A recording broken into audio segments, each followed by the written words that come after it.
Welcome to Éxito in Minutes. I'm here with Alex Espinosa, my co-host, and I'm Troy Blanchard. Thanks for joining us today. We're super excited. Éxito in Minutes is all focused about how in minutes we can learn the best practices, valuable tips to help you achieve your full potential. We're inviting experts to come in and they're going to share inspirational stories. Our main purpose is when you're concluding listening to these podcasts that you will be a better person and take some of those best practices, learn not just from us, but from our guests. Thanks for joining us. Welcome back. We are here with our guest, Daphne Blanchard. Hello. Co-host, Alex Espinosa. And I am Troy Blanchard. And we are excited to hear, Daphne, what are some things you want to talk about today? Okay. Today, I think that we should talk about growing faster than the company. With our company, Z Connect, we are focused on helping people get jobs, but not just get jobs, but to keep those jobs and develop and progress in those jobs. And so we have this concept that we're constantly talking about of, are you growing faster than the company? So I love what that. does that mean to you guys? So are you growing faster than the company? I love that. There's a lot of companies that are scaling quickly. And at the beginning, they have certain requirements and needs. And so they'll say at the very beginning, hey, this is the job description and this is the talent I need to come in. But then the company grows fast and they need even more talent, maybe somebody with more education or experience in something. And so that person isn't prepared possibly. So when I think of that person growing faster than the company, then they're studying and learning where is the company going and what will the company need from me in the future. That's kind of what I'm thinking. Exactly. What do you think? I'm thinking about a perspective. If I would know, you know what? I just heard something from a person in Guayaquil, and he was like, okay, tell me about the measurement that you're going to use to me so I know what results I need to provide for you. So thinking about growing faster than a company is thinking about what are the needs of the company. So as a company, what do you need from me so I can see a different level and I can grow faster than that, or at least equal, but not behind it. So knowing the requirements of the company is the base for me. I love that. And that sits on the leadership's shoulders, right? The leader has to be able to convey to the person, this is where the company is going and this is what we need. But then there's the other side too, where I think of how we started in business, where we were selling for a company and realized this company is tripling. We watched it even before we started selling for it because it was a friend of ours. We watched it triple in sales. And on the third year, we thought he's going to need a vice president. And so by anticipating that, we put ourselves in a position of, okay, well, went to him and said, what do we need to get to this position? And then worked towards that, knowing that the company was going to grow. So if we would have stayed in that sales position, just because that wasn't really our focus or forte or where we wanted to stay, we were watching the company's trends and seeing where it was going and what it was going to need, and then trying to fulfill that need. I love that because the onus is shifting towards the individual, not anticipating, tell me leader where I need to be in the future.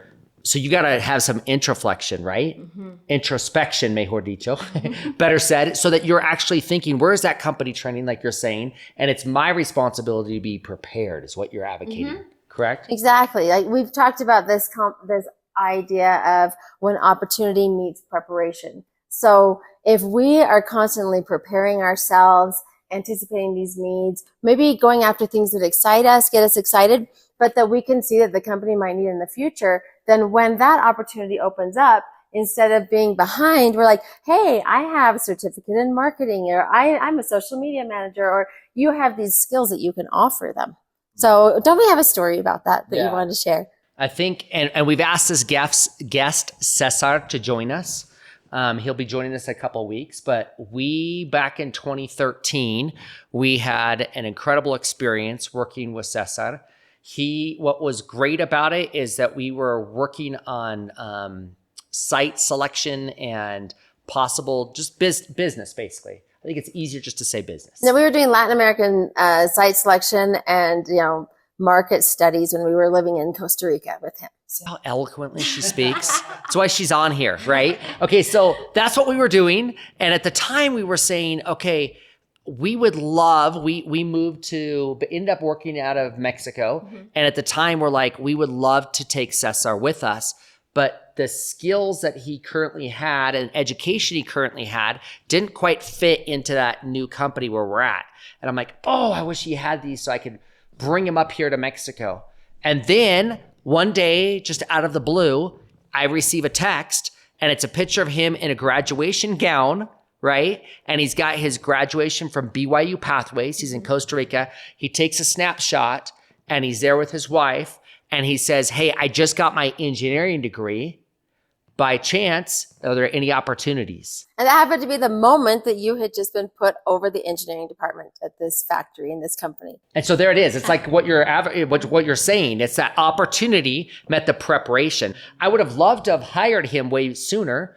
But the truth is, if he hadn't have gone and got his degree, he hadn't have prepared for future opportunities, then when opportunity met that demand, it wouldn't have taken place. And this is a pattern that we've seen with him, so that's why we're going to have him on the program, because it's fun to hear his story. But we watched him in that position then get more certificates in project management. So then he went from being in engineering to a leader in engineering to project management in engineering. And then that he expanded his skill set to the point when Troy moved to another company and they were looking for a project manager, he was able to take him with him where he again expanded his skill set. And then not only that, he became an expert in the company's project management software, Asana, and then became the trainer for the company because he noticed this company's using this software. I'm going to become the expert in it. Got himself trainings and everything, and then has now been moved to open a whole new facility on the other side of the United States for this company. So I think he's a great example of constantly preparing yourself. So when those opportunities come, it's an automatic fit. And he just kept climbing and climbing. And go ahead. Now, I don't know if you guys say in English the train of opportunity, because we say it a lot in Spanish, el tren de las oportunidades, and many people think that this train will be there just one time and you have to be prepared for that. But it's not like that. The train goes in the circles and every time will meet you at some point. So the thing is that you need to be prepared every time. It's like, if it passed for me, it's not that I lose everything. It's going to be here again. I love that. From another way. I don't know how, I don't know when, but I have to be prepared. So you have to be prepared every time because you don't know when the train is going to be knocking to your door again.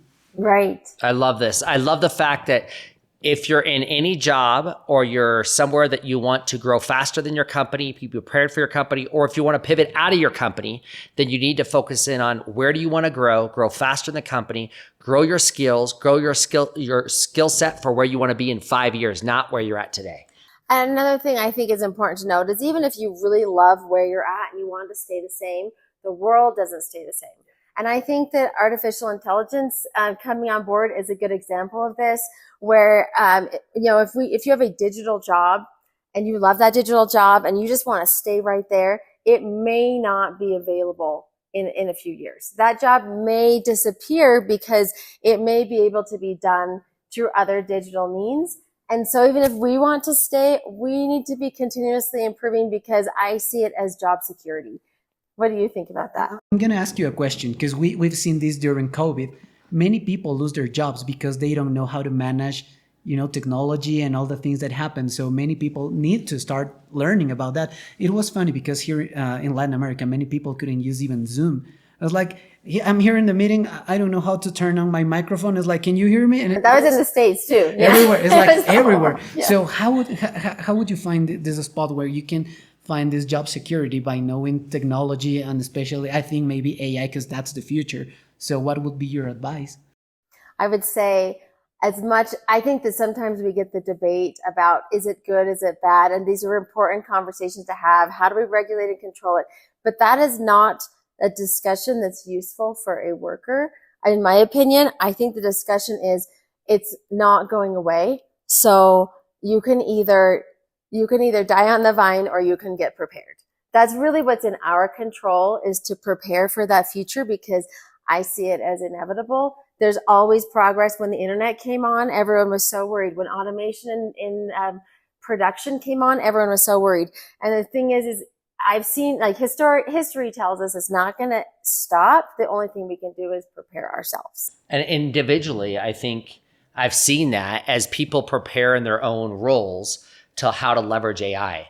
Like if you're a virtual assistant, then it's super easy to leverage AI because you have AI note takers, you have AI recordings, you have AI that goes into your videos and splices it into 10 videos. There's just so many tools out there of AI. So figure out, it seems to me, whatever role you're in, start researching how can AI enhance what I currently do.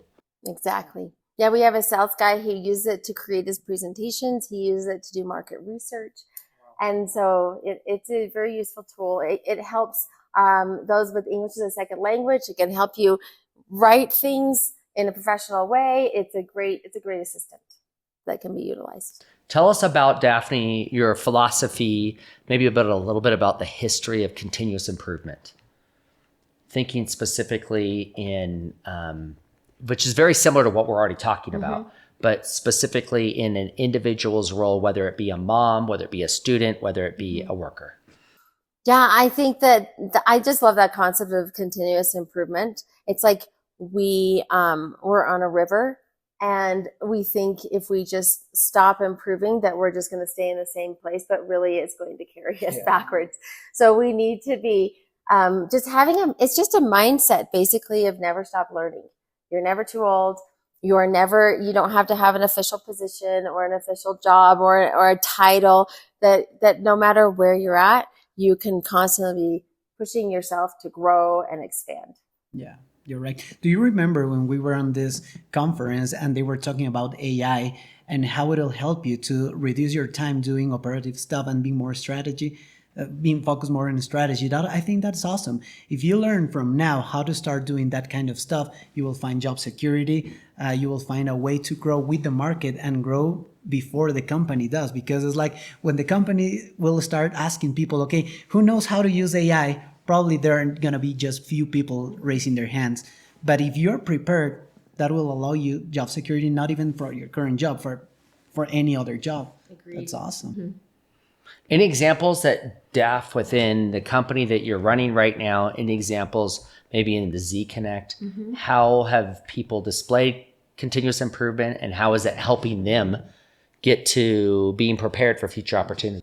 Yeah, I'm thinking in particular about one of our digital customer service reps, and of his own volition, he just went after getting a data science certificates, and he's expanding, seeing that this position may not last forever, and so I need to grow my skills and offer something more to the company. So he just went and completed a data science certification, and then came to us and said, "Hey, I have this new skill set.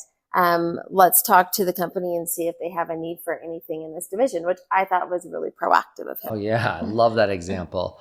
I think if everybody does that, they're going to be prepared for every opportunity that comes their way. So any other comments before we wrap this one up? No, that's all I've got to say.